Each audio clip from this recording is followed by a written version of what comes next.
Kabar ini menjadi gebrakan PT DI, perusahaan industri pesawat terbang pertama sekaligus satu-satunya di Indonesia dan di Asia Tenggara.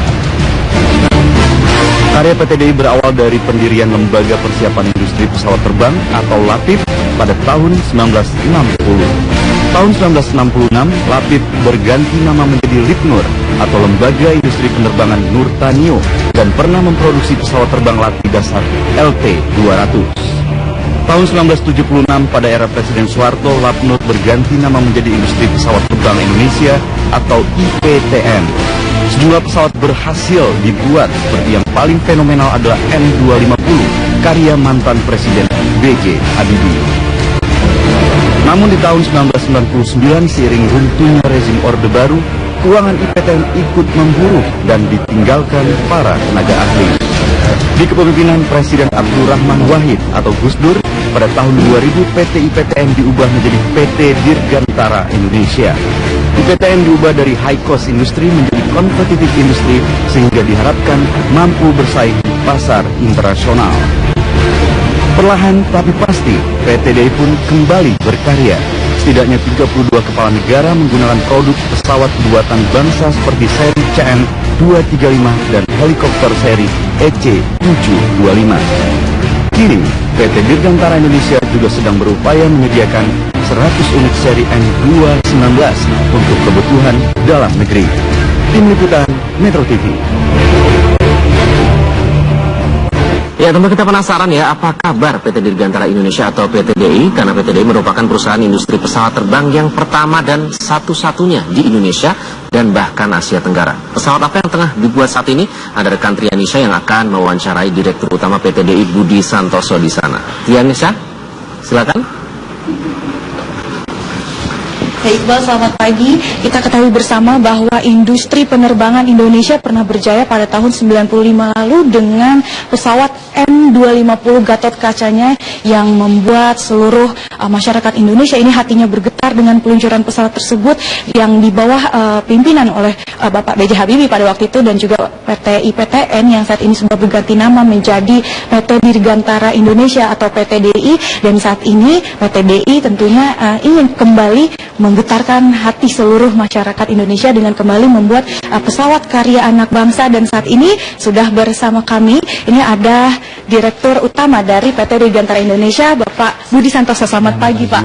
Ya, Pak, ini kan saat ini kita ketahui bahwa PT DI sedang membuat dalam proses ya, Pak, membuat pesawat N219. Ini sudah sejauh mana, Pak, proses pembuatannya? Jadi kita sedang desain sudah selesai, kita membuat prototipe, dan dalam pembuatan prototipe ini dalam satu proses juga namanya proses sertifikasi, bahwa membuat pesawat itu setiap komponen yang dipasang di pesawat harus jelas pembuatannya, dan juga harus jelas juga ini apa namanya di mana proses-proses bahannya dari mana dan bagaimana pembuatannya. Ini prosesnya yang kami lakukan saat ini.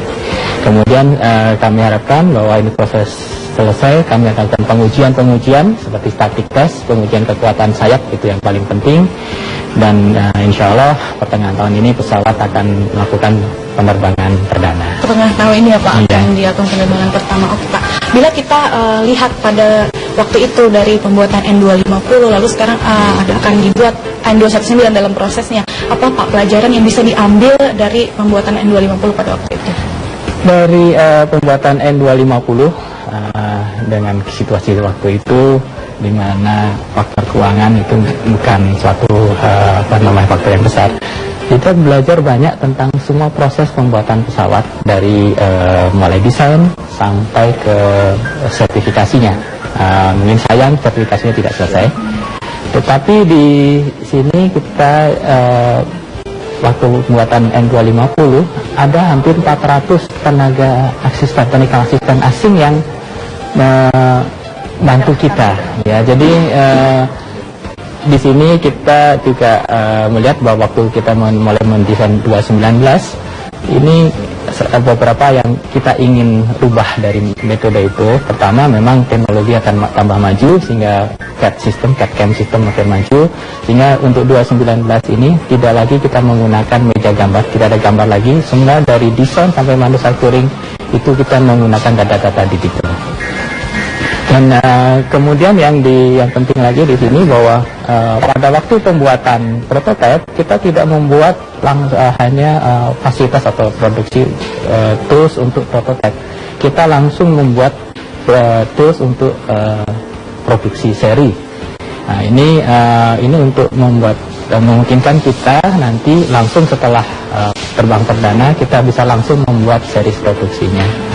Ini baru buat kita, meskipun kita lihat bahwa banyak industri pesawat terbang yang sudah terkenal di dunia, itu juga baru akhir-akhir tahun ini yang menggunakan metode yang sama ini. Dan yang terakhir bahwa N219 ini adalah wahana kita untuk mendidik adik-adik yang baru, di mana yang teman-teman yang dulu mendesain N250 sekarang sudah mendekati usia pensiun. Lalu siapa saja sih Pak yang terlibat dalam pembuatan N219 ini? Kalau bisa dibilang bahwa kami memilih bahwa untuk mengatur program manager atau chief engineer-nya itu generasi yang kami pikir mereka masih bisa bertahan di perusahaan ini 10 tahun yang akan datang. Kemudian kami memilih adik-adik yang muda yang kami rekrut baru, dan itu kami bantukan senior-seniornya yang dulu pernah membuat N250 untuk membuat pesawat ini. Jadi ini program regenerasi yang lengkap. Yang lengkap, jadi bisa dibilang ini juga sebagai sasaran dari pembuatan ini adalah untuk kembali mempunyai SDM. Jadi jangan sampai kita tiba-tiba kehilangan, semua sudah pensiun, kita harus mendidik lagi dari nol lagi. Iya, betul. Lalu Pak, kalau bicara soal lokal konten ini Pak, berapa persen sih lokal kontennya? Target kami akhirnya adalah 60% lokal konten. Tetapi kalau kita lihat awal ini banyak yang produk-produk lokal yang belum bisa kita dapatkan sertifikasinya. Jadi awalnya mungkin kita mulai dengan 40% dan akan bertahap menjadi 60%. Akan bertambah terus. Baik Pak, kalau bicara soal produksi nantinya berapa total pesawat yang akan diproduksi per tahunnya, ini kita bisa dengan ada direktur produksi yang mengatakan berapa sih setahun? Ini ada Direktur Produksi Bapak Ari Wibowo. Selamat pagi Pak Ari. Kita bicara tentang produksi nih Pak. Nanti pesawat N219 ini per tahunnya kira-kira akan diproduksi berapa banyak? Di awal kita akan coba mencapai 12 pesawat per tahun. Ultimately kita akan coba 24 pesawat per tahun. Hari ini kita sudah punya potensi customer total sekitar 48 pesawat untuk dibeli dari 2 perusahaan. Jadi di awal kita harus bisa produksi sekitar 6 sampai dengan 8, kemudian mencapai 12 pesawat per tahun. Yang dalam 3 tahun atau 4 tahun kemudian kita mencapai 24 pesawat per tahun. Berarti nanti per tahunnya terus dikembangkan gitu ya? Betul, jadi kita progresif improvement di assembly line supaya bisa mencapai production rate yang kita inginkan. Jadi di awal kita 1 line, nanti kemungkinan bisa sampai dengan 2 atau 3 line bersamaan waktunya. Nah Pak, kalau bicara tentang produksi ini Pak, sudah ada belum sih pesawat maksudnya seperti maskapai dalam negeri ataupun luar negeri yang sudah memesan pesawat N219? Seperti saya tadi dibilang, ada 2 perusahaan Indonesia yang sudah menginginkan membeli pesawat ini, masing-masing sekitar 40 pesawat untuk dipakai di daerah timur Indonesia. Jadi kita sekarang sedang melakukan negosiasi secara komersial dan juga servis untuk bisa melaunch pesawat-pesawat ini ke mereka. Pak, sudah banyak sekali yang memesan. Lalu namanya apa sih Pak keunggulannya dari N219? N219 ini pesawat yang sangat dibutuhkan di Indonesia, khususnya di timur Indonesia, yang mana harganya cukup murah untuk dibeli dan cukup murah untuk dioperasikan. Bisa mencapai daerah-daerah di pedalaman Indonesia yang hari ini sangat tergantung kepada pesawat-pesawat dari luar negeri. Ya. Nah, tidak hanya pesawat N219 saja, setelah ini nanti PT DI juga baru saja ini bekerja sama dengan Korea akan memproduksi pesawat jet tempur KFX IFX. Tapi seperti apa setelah yang satu ini, jangan kemana-mana, tetap di Selamat Pagi Indonesia.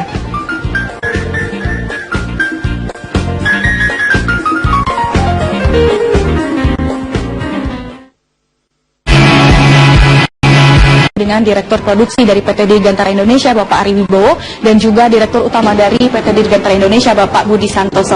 Tadi kita berbincang tentang pembuatan N219 ini, tapi kita belum tahu berapa sih harga dari pesawat N219 jika ada maskapai yang ingin membeli pesawat ini. Pak, boleh saya tanyakan ya Pak, berapa sih Pak harganya kalau ada yang mau membeli? Pesawat 219 ini harganya sekitar 5 juta dolar. 5 juta dolar. Iya. Nah, mungkin ada lebih atau kurang tergantung dari option yang diambil oleh airline, dan mungkin juga nanti biaya financing dan lain-lain. Tapi basicnya adalah sekitar 5 juta dolar. 5 juta dolar ya Pak. Kalau biaya operasionalnya berapa mungkin Pak Ari bisa menjelaskan? Biaya operasionalnya di kisaran $400 per jam. Itu untuk all inclusive. Tapi tergantung dengan tata cara setiap airline sendiri mengelola pesawat. Tapi tergolong untuk biaya operasional Sangat murah dibanding dengan saingannya semacam Twin Otter ataupun Cessna. Baik, karena itu ini bagus sekali untuk menjadi pilihan gitu Pak. Oke, nah tadi saya juga sempat mengatakan bahwa ini PT Dirgantara Indonesia baru saja bekerja sama ya Pak dengan Korea dalam memproduksi pesawat jet tempur KFX atau EFX, ini Korea Fighter Experiment ya. Dan ini bagaimana sih Pak? Apa sih dasar dari kerjasama antara Indonesia, PTDI khususnya dengan Korea dalam membuat pesawat jet tempur ini? Jadi kerjasama KFX, EFX itu Indonesia Fighter X. Ini dimulai tahun 2009 oleh Kementerian Pertahanan, dan kita diminta membantu untuk Kementerian Pertahanan. Dan tahun 2011 sampai 2012 kita melakukan desain bersama, basic design di Korea. Kami kirim juga teman-teman ke Korea untuk memulai mendesain pesawat ini. Dan alhamdulillah hari Kamis yang lalu ditandatangani kontrak antara Kementerian Pertahanan Kemhan RI dengan Korea untuk memulainya program KFP EFX. Pesawat ini adalah pesawat generasi 4,5, di mana semi stealth, dan yang penting buat kita adalah ini adalah pesawat nanti kita bisa menguasai semua teknologi yang ada di pesawat itu. Meskipun Indonesia mempunyai share hanya 20% dari semua development cost-nya, 80% oleh Korea, kita mendapat akses untuk seluruh teknologi yang ada di pesawat tempur ini. Dan sebagai gambaran bahwa pesawat tempur ini kan sesuatu yang selalu dibilang leading edge-nya. Jadi pesawat yang paling canggih yang ada. Jadi tidak ada lagi pesawat tempur kelas 2, karena kalau kelas 2 bisa kalah mati ya. Dan pesawat tempur ini teknologinya selalu berkembang.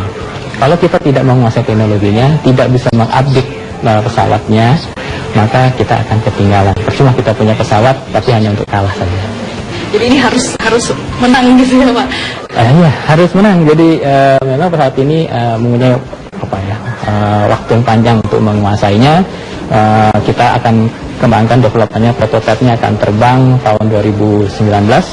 2020 mulai seri produksi. Kita harapkan pesawat ini bisa masuk sebagai operasional 2024-2025. Tapi waktu diingat bahwa nanti lifetime pesawat ini mungkin 20-30 tahun, dan selama itu kan harus diupdate. Hardware harus diupdate, sensor diupdate, software juga harus diupdate. Nah ini untuk menjaga keunggulan pesawat itu.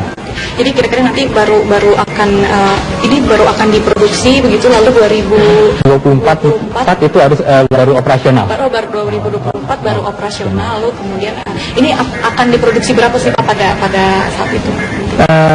Kita akan dalam perencanaan adalah 50 pesawat atau 3 squadron plus 2 untuk Indonesia dan 150 pesawat untuk Korea.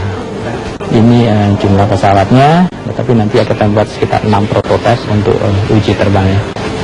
Ini juga katanya ada pertukaran ini ya Pak,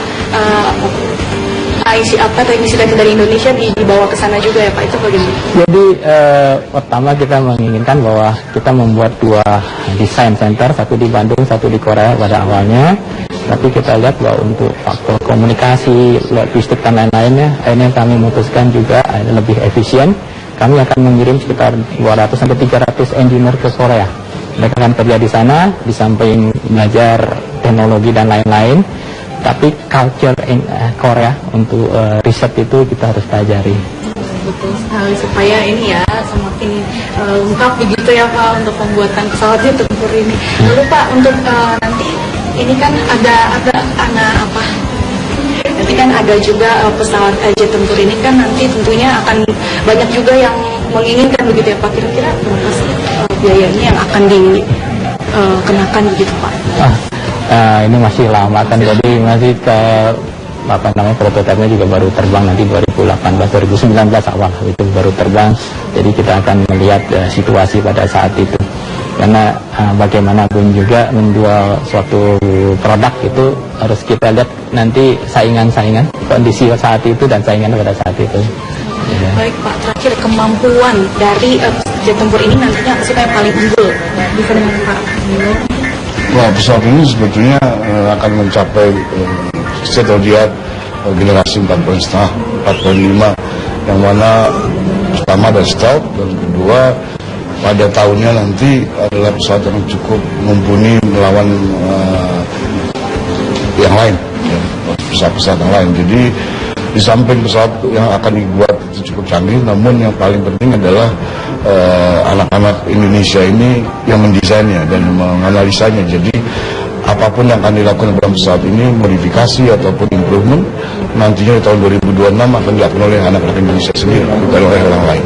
Lalu apakah sudah ada yang melirik pesawat ini Pak, jet tempur ini? Saat ini kita belum ada, tapi yang pasti Indonesia sendiri sama Korea sendiri sangat menginginkan dan sudah mulai diketakuti oleh negara-negara lain. Ini berarti sudah menjadi perhatian sendiri ya Pak, Korea dan Indonesia akan berkolaborasi membuat pesawat jet tempur dan ini menakutkan negara-negara lain. Oke, ya terima kasih banyak Pak Ari Wibowo atas waktunya, terima kasih Pak Budi atas waktunya. Ya demikian tadi bincang-bincang kami dengan Direktur Utama dan juga Direktur Produksi dari PT Dirgantara Indonesia. Ini pesawat N219 pertengahan tahun nanti akan diluncurkan, dan juga pesawat jet tempur yang baru saja ditandatangani yang merupakan kerjasama dari Korea dan juga Indonesia, yaitu pesawat jet tempur kayak FX, IFX. Ini nah kita nantikan saja pesawatnya seperti apa, dan tentunya ini akan kembali menjadi membuat seluruh bangsa Indonesia ini hatinya bergetar dan kembali terharu seperti pada waktu itu pembuatan peluncuran pesawat N250. Untuk sementara demikian, kembali ke studio. Indonesia langsung dari Bandung, Jawa Barat. Terima kasih. Kita tunggu karya anak negeri dari PT DI. Dan pemirsa, perbincangan inspiratif lainnya masih akan hadir. Sesaat lagi kami hadirkan bersama Vivi Aledayah. Ya, nanti ada perbincangan apa yang akan Anda hadirkan? Iqbal, kita tahu kan dalam kurun waktu 1 tahun terakhir itu yang tercatat saja ada sekitar 4 sampai 5 orang hilang itu saja yang kita ketahui. Kita tidak tahu lagi sebenarnya ada berapa orang yang hilang tapi tidak dilaporkan atau tidak terdeteksi oleh media. Nah, dalam kurun dicari kemudian dan tidak jelas ini kemana, mau ada dugaan bahwa ini ikut aliran sesat, kemudian ISIS atau aliran yang lain gitu ya.